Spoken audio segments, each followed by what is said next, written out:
Presented by K music Darbhanga.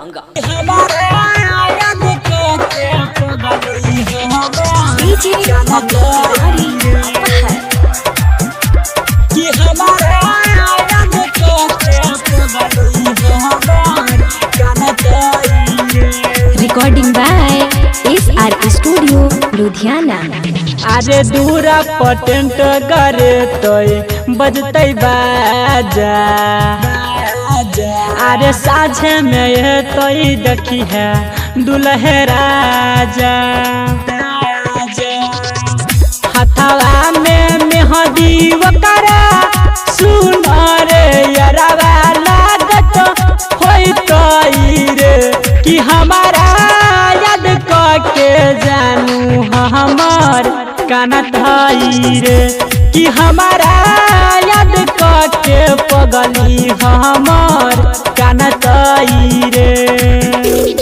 DJ Amit Tiwari present by Flash Music.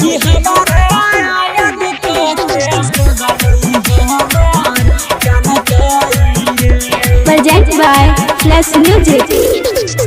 कैसे के कहबई अपन दिलावा के बात रे भाई हमार, सहबई हमके नाये हन दिल जखम रे जुदाई हमार।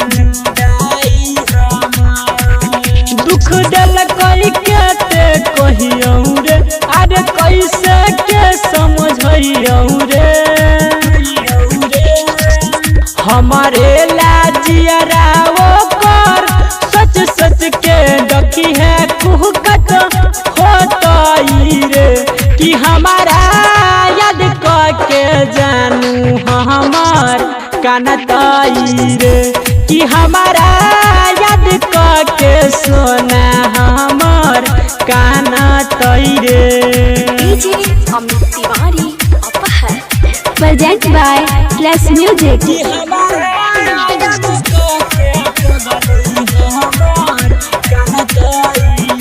Present by Flash Music. सुना मनोज भैया सुना परवीन शिकारी जी, हमारा बना दिल कई दखना हो भिखारी जी। रामन जी के जिया हर तही रे, अरे वो करेला कहर तही रे